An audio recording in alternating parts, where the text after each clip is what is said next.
So Alpa, Horlando, you are co-chairs of STWG61, Chemical Sterilants Hospital Practices. So I had to look at my paper 3 times while I did that. Did I get that right? You got that right. Did. All right, fantastic. So this is the standard that really addresses that end user in the healthcare setting, right? That is and correct. how they're using. I understand there's been a lot of definitional work done, but how they're using chemical sterilants, both liquid and gaseous, and there's been a whole lot of reorganization of the standard to make all of that more clear and more understandable. Maybe not to me, but to people who use it. So tell us a little bit about what's going on with the standard in this latest update that you've been doing. Sure, I can go first and then I'll hand it over to Orlando. When we first started, we were almost done with the document. We were just going through the last phases of the comments. And one of the comments that we got was we want to bring in ethylene oxide, AAMI ST41, that's an outdated document, into this current document since it does talk about chemical sterilization. And we thought about it and we decided that that was a good move for this document to incorporate that and update procedures from what was an outdated procedure and bring it in. It was quite an undertaking for both of us. We had several meetings out of AAMI. I think we did 10 meetings just on our own to try to incorporate the document and bring that.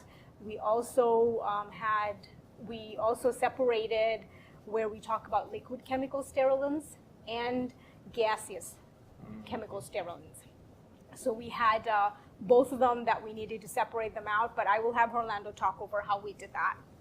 Well, I think that, what was critical about the separation was for end users that really are novel learners and don't understand the ethylene oxide and that gaseous vaporized sterilization, and bring in up-to-date contents, because most of the document was, when it comes to EO, well over 20 years. I think ST58 was last published in 2013. So we're looking at outdated resources that in healthcare technology nowadays is changing every few months. And so there was a huge revision for end users that this new revision is going to give a lot of critical details for them. And I think I called out the name of the working group, but not the name of the standard. So maybe we should put that out there for folks to know exactly. Did you say that at the outset? Which standard, the standard number that you just referenced, which standard is it that's been revised and updated? AAMI ST58. 58. Okay, got it. Yes. Yeah, because I think, like I said, I called out the working group and not the standard. So, and you've been involved with the sterilization community a long time, and obviously as our standards leader, we've seen a lot of revisions. This is a pretty big one compared to the normal? Yeah, so this one is not just a revision of the content to update it, make sure that it's thorough and accurate and reflects current practice, but it's also a reconfiguration to make it easier for the user community to actually implement the standard. Right. So it does go to that level of the actual practice in the healthcare facility. This is not scientific, purely scientific in nature. This is application in nature, right? This is application in nature. It goes over design of healthcare facility for chemical sterilants and gases. So it talks about how to design your facility for that. It talks about PPE. There's a whole section just on PPE because when you're working with chemical sterilization, you have to use respirators. There are other types of PPEs that are involved, and those had to be updated with technology as they move forward. We had to add more information on gaseous sterilization as more technologies have evolved. There's more coming out.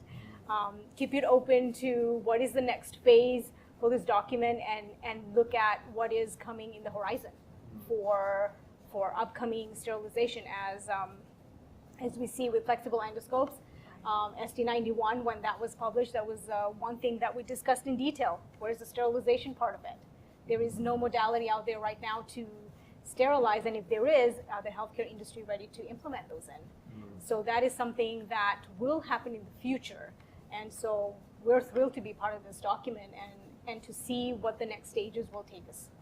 And there's different regulatory considerations for chemical sterilization than there is for maybe steam sterilization, so that's an important component of it as well. Yes, so you mentioned the PPE needs are a little different.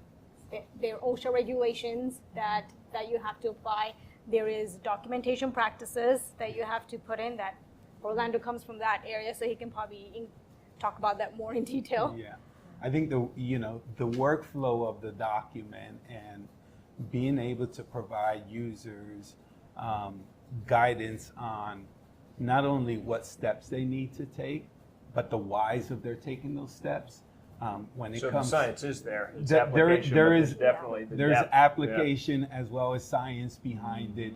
You know, water quality that within high-level disinfectant was not a huge topic in the standard previously. We go at length to express the whys critical water would be important to it when it comes to just drying the instrument. Talking about instrument air, which wasn't included in our documents before. So there's so much advancement that I think many other standards have started the process, and now we're bringing it into the chemical sterilization and vaporize and high-level disinfectant with more detail. So a lot of effort and work, I must say. Sounds like it. It sounds like it on the part of both of you and a lot of others too. So where is the document now? Where is it in the process? Or is this document now approved and ready for release? Are we at balloting? Are we at final comments? Sort of where? We are in CDV5, so we're in the draft phases right now, but it's the 5th revision of the draft phase. We're hoping that this is the last revision that we can have till we can ballot and go to Knocking on wood standards. for you there. So Yes. we have a meeting tomorrow, so we're excited to go through all the comments, and we don't have many technical comments. A lot of them are editorial. That's a good So sign. that's yeah. a very good sign for us that the work that we put into the document, we can see that it's going in the right direction. There's light at the end of the It's- tunnel. there's- That's why there's you're a light both in a at the good end mood of the today. tunnel. You're like, yeah, tomorrow's the We're day. not sweating it for tomorrow because we're like, we went through it. There's a lot of editorial stuff. That's good. Yeah. That's good. Yeah. So once you get to that point, Amanda, I'm going to ask a question no one can ever answer. You're going to probably be mad at me for asking it, but you get to that point, how far are you away usually? Usually, I'm going to say. So with standards, the answer is always it depends. Mhm. So once something goes to ballot, you expect at this point that you're not going to get a lot of fundamental technical Yep. issues to have to resolve because the group has already worked through them. But when a standard goes out for ballot, it also goes out for public review. So Yes. that's a little bit of a wild card. We Yes. don't know what we're going to get back. Yeah. Probably, some interest out there in this work. So we'll see what bubbles up. Sometimes balloting is iterative. You have more than one CDB, but I'm hopeful that we're nearing the end here. It's a critically needed document to have the revisions and the updates. So you're not I'd going to say- answer my question, No, are you? no, but I never I'd get an say answer. by It's next fun. year we'll have a Next new year is standard. a likely Yeah, target. yeah. It's a Yeah. document that's dearly needed by the healthcare users Right. for sure. Right, Yeah. right. Excellent. Well, when it does come out, I'd love to put some education up around the revisions and around the That'd be practices. I great. look Yes. forward to working with you to get that kind of work done. So, Yeah. so thank you. Anything else to add, or did we cover it pretty well? I think we covered it pretty well. Yeah, Yeah. right. Well, Yeah, thanks to looking both of you forward for to it. everything you do. Thank you. We Thank appreciate you. you. Yeah, thanks Thank very you. much.